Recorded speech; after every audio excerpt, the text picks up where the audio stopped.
शक्ति है अध्यात्म की। ठीक इसी प्रकार जो वचन मैं बोलूंगा परमात्मा की शक्ति सब पर कार्यवान हो जाएगी और आप कहते रहना उसका कोई असर नहीं होगा। इस दास के ऊपर दया हुई है। संघर्ष बहुत करना पड़ रहा है, लेकिन परमात्मा का साथ जिसके साथ होता है वो हार नहीं होती उसकी, क्योंकि हमारा उद्देश्य कल्याण है। पर पूरे विश्व का कल्याण लेकर चल रहे हैं हम। पूरे मानव का कल्याण होगा, पूरे प्राणियों का कल्याण होगा। तो पुण्यात्माओं, यह सच्चाई है। आज तक को बताने वाला दृढ़ता से सामने आ नहीं सका।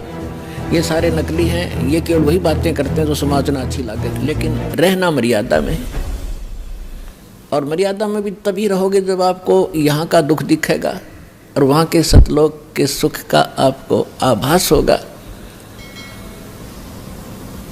और फिर धीरे धीरे कैसा समाज बनेगा। या माया की जो दौड़ है या आग लगी हरेक के अंतःकरण में, यह शांत होएगी।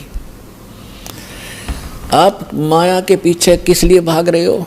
बड़ी कोठी बनाऊंगा, गांव नगर में मेरी शोभा होगी, फिर लड़का लड़की ब्याह होऊंगा, खूब बैंड बाजे बजवाऊंगा तू तू तू तू तू करवा के, और खूब दान दूंगा, लोग देखेंगे बड़ा दान करा भाई इसने। तो ये दोनों बीमारी आपका समझ में आ जाएंगी कि आज तू बेटी ब्याह रहा है या बेटे का ब्याह कर रहा है और कल मृत्यु होगी, फिर कहाँ गए तेरे वो तू तू तू तू टक्कर मार कर रोएगा। तो पुण्यात्माओं, यह सच्चाई है। आज तक को बताने वाला दृढ़ता से सामने आ नहीं सका। ये सारे नकली हैं, ये केवल वही बातें करते हैं जो समाज में अच्छी लगे। वो डॉक्टर नहीं होता जो ब्लड प्रेशर के मरीज को, हाई ब्लड प्रेशर के मरीज को कहे घी खा ले छक्के, वैसे खा कोई दिक्कत नहीं, वो दुश्मन है उसका। तो पुण्यात्मा इसी प्रकार के जितने भी हैं ये सच्चाई नहीं कह सके, क्योंकि उनके ऊपर परमात्मा कबीर का पंजा नहीं था। इस दास के ऊपर दया हुई है। संघर्ष बहुत करना पड़ रहा है, लेकिन परमात्मा का साथ जिसके साथ होता है वो हार नहीं होती उसकी, क्योंकि हमारा उद्देश्य कल्याण है। पर पूरे विश्व का कल्याण लेकर चल रहे हैं हम। पूरे मानव का कल्याण होगा, पूरे प्राणियों का कल्याण होगा। क्योंकि जैसे आज ये परमात्मा की वाणी है, इसमें इतनी शक्ति है जो स्वयं परमेश्वर ने आके बोली है। उसके बाद फिर गरीबदास जी के माध्यम से जो वाणी बुलवाई है उन्हें वही वाणी एजडी दे दी, और उस वाणी को फिर दास बोल रहा है। यानी अधिकारी के द्वारा जो वाणी बोली जाती है उसका असर होता है। पहले भी आपको बहुत बार सुनाया है, जैसे एक राजा की पत्नी एक शिष्य थी संत की। राजा इसका विरोधी था कि ये गुरु बनाने की आवश्यकता नहीं होती, राम राम घर बैठ के कर ले। तो राजा के इस भ्रम को निवारण के लिए संत ने एक थोड़ा सा एक फार्मूला अपनाया था।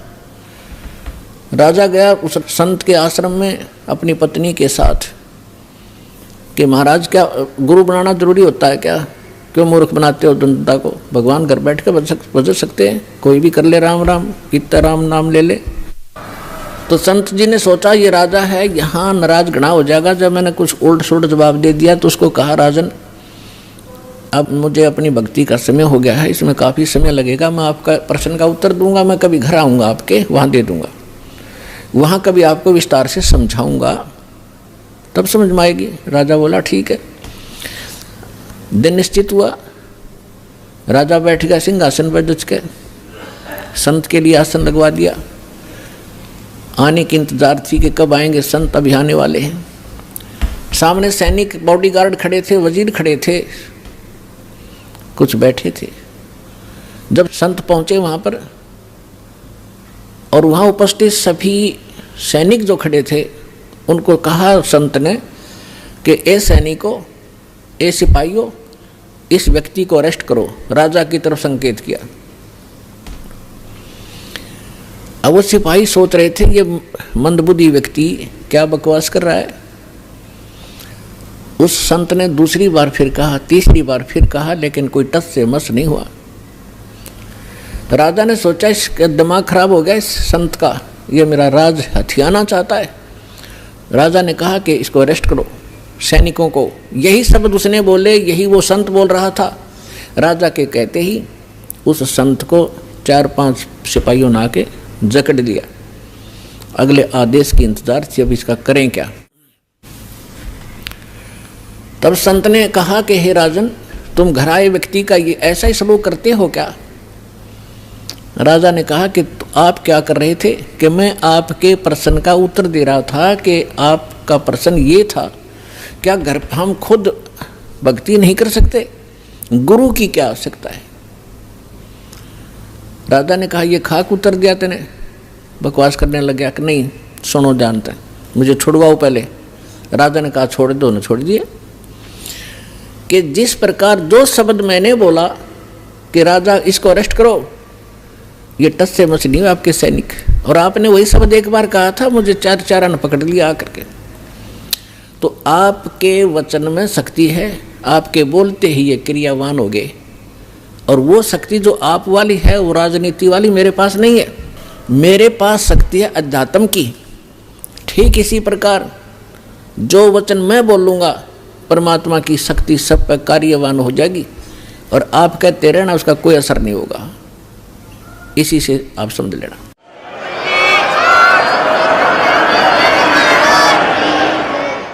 तो इसी प्रकार ये दास उस परमात्मा का कृपा पात्र है, उसी की कृपा से ये सच्चा ज्ञान आप तक पहुंच पा रहा है।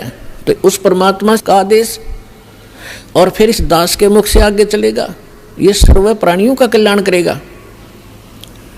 इसका तरीका देखो, परमात्मा ने कैसा एक अनोखा तरीका अपनाया है। कैसे चिप बनवा दी, मेमोरी कार्ड जिसको कहते हो, टेलीविज़न प्रोजेक्टर बनवाए, इंटरनेट वेबसाइट यूट्यूब बनवा दी। अब जो घनी अच्छी आत्माएं होती हैं पूर्व जन्म, वैसे तो घनी अच्छी आत्मा है वही तो मनुष्य जीवन प्राप्त कर रही हैं, उनसे भी अच्छी आत्माएं वो भगवान के लिए भटक रही हैं, और उनसे भी वो अच्छी आत्मा है जो सतगुरु और सत्संग और सच्चा नाम प्राप्त सतनाम प्राप्त कर रही है। तो आप जो सतलोक आश्रम बरवाला जिला हिसार हरियाणा में आ रहे हो, ये तीसरे नंबर की सर्वश्रेष्ठ आत्माएं हो, जो आपको शीघ्र से परमात्मा का ये मार्ग ठीक मिल गया। तो जो अन्य भी हैं उनके लिए परमात्मा ने ये तरीका अपनाया है सर्व प्राणियों के कल्याणार्थ।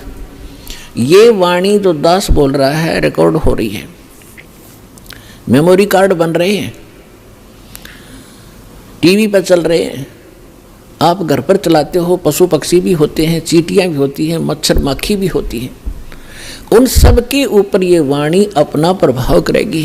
काल ने जैसा जुल्म किया था उतना ही उससे भी अधिक रहम अब परमात्मा ने अपनी आत्माओं पर किया है। चींटी से लेकर हाथी तक, रंग से लेकर राजा तक, ये सारे कबीर परमात्मा की बच्चे आत्माएं हैं। इस काल ने हमारा उलिया बिगाड़ दिया, हमारी दुर्गति कर दी, कुत्ते गधे सूर बना कर हमें क्या डंगा खिला रहा है, और हम क्या खाते थे सतलोक में, कैसे रहते थे, कैसा सुख था वहाँ पर। अब आप तो भूल भाल गए, हम सब भूल भाल गए, भगवान ना कर फिर जगाए, यथार्थ ज्ञान को बताया। उससे पहले काल ने परमात्मा और सतलोक का नाम लेकर, कबीर जी का नाम लेकर के, और फिर और दूना ज्ञान फैलवा दिया। तो ये सभी उस परमेश्वर की आत्माएं हैं, उनके लिए परमात्मा ने ये समय फिक्स कर दिया था कि चौथा युग जब कलयुग आई तब हम अपना अंश पठाई। काल फंद छूटे नर लोई, सकल सृष्टि परवानिक होई। घर घर देखो बोध विचारा, सत नाम सब ठोर उचारा। कलयुग बीतते 5500 पाचा, जब ये वचन मेरा होगा साचा। कलयुग बीत जावे जब एता। परमात्मा ने कहा है कि सर्व प्राणी, सकल सभी प्राणी परम पुरुष पद चेता।